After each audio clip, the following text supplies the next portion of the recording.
ഒരു രാജ്യം മുഴുവൻ, അതെ, ഏകദേശം 1 കോടി ജനങ്ങൾ ഒരൊറ്റ സെക്കൻഡ് കൊണ്ട് ഇരുട്ടിലേക്ക് വീണു പോയാൽ എങ്ങനെയിരിക്കും?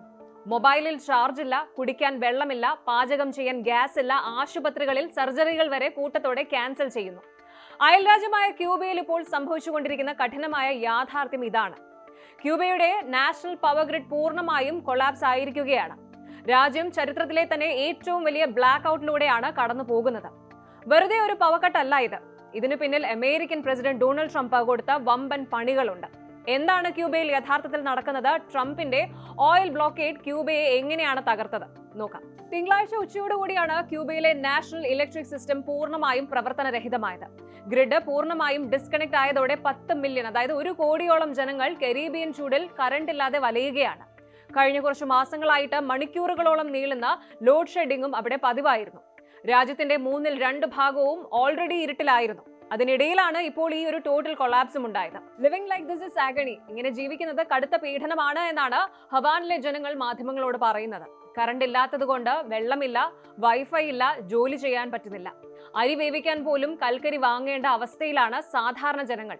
ക്യൂബയിലെ 90% വൈദ്യുതി വരുന്നത് തെർമോ ഇലക്ട്രിക് പ്ലാന്റുകളിൽ നിന്നാണ്. പക്ഷേ ഇവയിൽ ഭൂരിഭാഗവും വളരെ പഴക്കമുള്ളതാണ്. പ്ലാന്റുകൾ പ്രവർത്തിപ്പിക്കാൻ ക്യൂബയുടെ പക്കൽ ഇപ്പോൾ ഒരു തുള്ളി എണ്ണയില്ല എന്നതാണ് യഥാർത്ഥ പ്രതിസന്ധി. ഇവിടെ നമ്മൾ മനസ്സിലാക്കേണ്ടത് അമേരിക്കയും ക്യൂബയും തമ്മിലുള്ള ഈ ശത്രുത ഇന്നോ ഇന്നലെയോ തുടങ്ങിയതല്ല. വെറും 90 മൈൽ മാത്രം അകലത്തിൽ കിടക്കുന്ന ഈ 2 രാജ്യങ്ങളും തമ്മിലുള്ള പകയ്ക്ക് ദശാബ്ദങ്ങളുടെ പഴക്കമുണ്ട്. അതിന്റെ പ്രധാന നാഴികക്കല്ലുകൾ ഇതൊക്കെയാണ്. 1959 വിപ്ലവം. അമേരിക്കയുടെ പിന്തുണയുണ്ടായിരുന്ന ഏകാധിപതി ബാറ്റിസ്റ്റയെ പുറത്താക്കി ഫിദൽ കാസ്ട്രോയും ഷെഗുവേരയും ക്യൂബയിൽ ഭരണം പിടിച്ചെടുത്തു. ഇത് അമേരിക്കയ്ക്ക് വലിയൊരു തിരിച്ചടിയായിരുന്നു. പിന്നാലെ 1960 സ്വത്തുക്കൾ കണ്ടുകെട്ടൽ. അധികാരത്തിൽ വന്നയുടൻ കാസ്ട്രോ ക്യൂബയിൽ ഉണ്ടായിരുന്ന വൻകിട അമേരിക്കൻ കമ്പനികളും ഭൂമിയും ഒക്കെ ദേശസാൽക്കരിച്ചു. നഷ്ടപരിഹാരം ഒന്നും നൽകാത്തതിനാൽ പ്രകോപിതനായ US പ്രസിഡന്റ് ഐസൻഹൂവർ നയതന്ത്ര ബന്ധങ്ങൾ അവസാനിപ്പിച്ചു. ശേഷം 1961 ബേ ഓഫ് പിഗ്സ് ആക്രമണം. കാസ്ട്രോയെ താഴെ ഇറക്കാൻ അമേരിക്കൻ ചാരസംഘടനയായ CIA ഒരു രഹസ്യ സൈനിക അധിനിവേശം പ്ലാൻ ചെയ്തു. എന്നാൽ ക്യൂബൻ സൈന്യം അവരെ വെറും 3 ദിവസം കൊണ്ട് തകർത്ത് തരിപ്പണമാക്കി US-നെ നാണം കെടുത്തി. 1962 ക്യൂബൻ മിസൈൽ പ്രതിസന്ധി. സുരക്ഷയ്ക്കായിട്ട് കാസ്ട്രോ സോവിയറ്റ് യൂണിയന്റെ, അതായത് USSRന്റെ സഹായം തേടി. സോവിയറ്റ് യൂണിയൻ തങ്ങളുടെ ആണവ മിസൈലുകൾ ക്യൂബയിൽ കൊണ്ടുപോയി സ്ഥാപിച്ചതോടെ ലോകം ഒരു 3ാം ലോക മഹായുദ്ധത്തിന്റെ വക്കിലെത്തിയിരുന്നു. പിന്നെ 1962 തന്നെ കടുത്ത സാമ്പത്തിക ഉപരോധമാണ്, ദി എംബാർഗോ. അമേരിക്ക ക്യൂബയ്ക്ക് മേൽ പൂർണ്ണമായ സാമ്പത്തിക വ്യാപാര ഉപരോധം ഏർപ്പെടുത്തി. ക്യൂബക്കാർ ഇതിനെ എൽ ബ്ലോക്കിയോ എന്ന് വിളിക്കുന്നു. ഇത് അവരുടെ സമ്പദ് വ്യവസ്ഥയെ പതിറ്റാണ്ടുകളായി തളർത്തിക്കൊണ്ടിരിക്കുകയാണ്. ഇനി എന്തുകൊണ്ടാണ് പെട്ടെന്ന് ഇങ്ങനെ സംഭവിച്ചത്? ഇതിന് 2 കാരണങ്ങളുണ്ട്. ഒന്ന്, അവിടുത്തെ കാലപ്പഴക്കം ചെന്ന ഇൻഫ്രാസ്ട്രക്ചർ. ക്യൂബയിലെ 90% വൈദ്യുതിയും വരുന്നത് തെർമോ ഇലക്ട്രിക് പ്ലാന്റുകളിൽ നിന്നാണ്, പറഞ്ഞില്ലേ. പക്ഷേ ഇവയിൽ ഭൂരിഭാഗവും 1960കളിലും 80കളിലും സോവിയറ്റ് യൂണിയന്റെയും ചെക്കോസ്ലോവാക്കിയയുടെയും സാങ്കേതിക വിദ്യയിൽ ഉണ്ടാക്കിയതാണ്. 1,00,000 മണിക്കൂർ മാത്രം ആയുസുള്ള പ്ലാന്റുകൾ അതിനേക്കാൾ എത്രയോ ഇരട്ടി സമയം പ്രവർത്തിച്ച് കരിഞ്ഞുപോയ അവസ്ഥയിലാണ്. രണ്ടാമത്തെയും ഏറ്റവും പ്രധാനപ്പെട്ടതുമായിട്ടുള്ള കാരണം എന്ന് പറയുന്നത് കടുത്ത ഇന്ധനക്ഷാമമാണ്. ഇവിടെയാണ് അമേരിക്കൻ പ്രസിഡന്റ് ഡൊണാൾഡ് ട്രംപ് കഥയിലെ വില്ലനാകുന്നത്. ഈ വർഷം ജനുവരിയിൽ ട്രംപ് ഭരണം ക്യൂബയ്ക്ക് മേൽ കടുത്ത സാങ്ഷൻസ് ഏർപ്പെടുത്തി. ക്യൂബയ്ക്ക് ഇന്ധനം നൽകുന്ന ഏതൊരു രാജ്യത്തിനു മേലും വമ്പൻ താരിഫുകൾ ചുമത്തുമെന്നായിരുന്നു ട്രംപിന്റെ ഭീഷണി.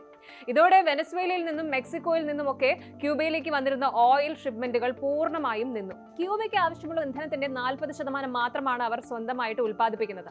ബാക്കി റഷ്യയിൽ നിന്നും മറ്റും വരണമായിരുന്നു. മാർച്ച് മാസത്തിൽ റഷ്യയിൽ നിന്ന് വന്ന ഇന്ധനം ഏപ്രിൽ കഴിഞ്ഞപ്പോഴേക്കും തീർന്നു. ചുരുക്കം പറഞ്ഞാൽ പ്ലാന്റുകൾ പ്രവർത്തിപ്പിക്കാൻ ക്യൂബയുടെ പക്കൽ ഇപ്പോൾ ഒരു തുള്ളി എണ്ണയില്ല. ക്യൂബൻ പ്രസിഡന്റ് മിഗുവൽ ഡിയാസ് കാനൽ ഇതിനെ വിശേഷിപ്പിച്ചത് അമേരിക്കയുടെ എനർജി ബ്ലോക്കേഡ് എന്നാണ്. വാസ്തവത്തിൽ ട്രംപ് എന്താണ് ലക്ഷ്യമിടുന്നത്? ക്യൂബയിലെ കമ്മ്യൂണിസ്റ്റ് സർക്കാരിനെ താഴെ ഇറക്കുക എന്നതാണ് ട്രംപിന്റെ ലക്ഷ്യമെന്നാണ് അന്താരാഷ്ട്ര മാധ്യമങ്ങൾ റിപ്പോർട്ട് ചെയ്യുന്നത്. കഴിഞ്ഞ ആഴ്ച ട്രംപ് ഒരു വിവാദ പ്രസ്താവന കൂടി നടത്തിയിരുന്നു. ക്യൂബയെ അമേരിക്ക ഫ്രണ്ട്ലി ടേക്ക് ഓവർ നടത്തുന്നതിനെ കുറിച്ച്. അതൊരു ബഹുമതിയായിരിക്കുമെന്നാണ് ട്രംപ് പരിഹസിച്ചത്. എന്നാൽ ക്യൂബൻ വിദേശകാര്യമന്ത്രി ബ്രൂണോ റോഡ്രിഗസ് ഇതിനെതിരെ കടുത്ത ഭാഷയിലാണ് പ്രതികരിച്ചത്.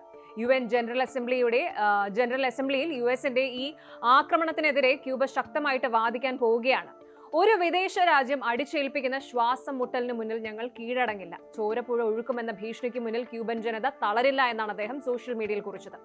Cuban deputy foreign minister Carlos Fernandez വ്യക്തമാക്കിയത്, അമേരിക്കയുമായി ചർച്ചയ്ക്ക് തയ്യാറാണ്, പക്ഷേ ഞങ്ങളുടെ രാഷ്ട്രീയ വ്യവസ്ഥയോ പ്രസിഡന്റ് സ്ഥാനമോ യുഎസുമായി ചർച്ച ചെയ്യാൻ വെച്ചിട്ടുള്ളതല്ല എന്നാണ്. നിലവിൽ ചൈനയുടെ സഹായത്തോടെ വലിയ സോളാർ പാർക്കുകൾ നിർമ്മിച്ച് ഈ ഒരു പ്രതിസന്ധി മറികടക്കാൻ ക്യൂബ ശ്രമിക്കുന്നുണ്ട്. കൂടാതെ അന്താരാഷ്ട്ര സോഷ്യൽ ഗ്രൂപ്പുകൾ മെഡിസിനും ഭക്ഷണവുമായിട്ട് ക്യൂബയിലേക്ക് തിരിഞ്ഞിട്ടുണ്ട്.